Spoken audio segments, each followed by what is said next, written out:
আসসালামু আলাইকুম। আশা করি আপনারা সব ভালো আছেন। ভালো থাকার দোয়া করে।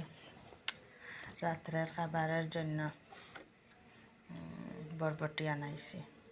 বরবটি রেডি করতে আপনার সাথেও শেয়ার করি।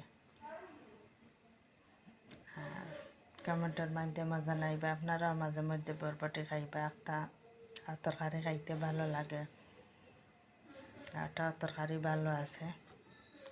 ভালো থাকা আপনারা শুভকামনা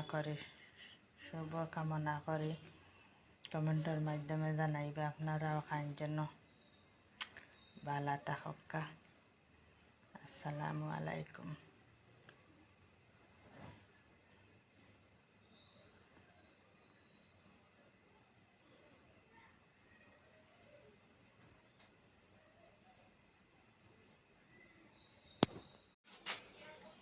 আসসালামু আলাইকুম। আশা করি ভালো আছেন আপনারা সব। ভালো থাকা। আসসালামু আলাইকুম। আজকে ইচ্ছা হইল পেঁয়াজ কুচি কুচি করে খাটিয়া পেঁয়াজ দিয়া মাছ দিয়া একটু ঝোল করে ভাগ করবো, তাই আপনার সাথেও শেয়ার করি।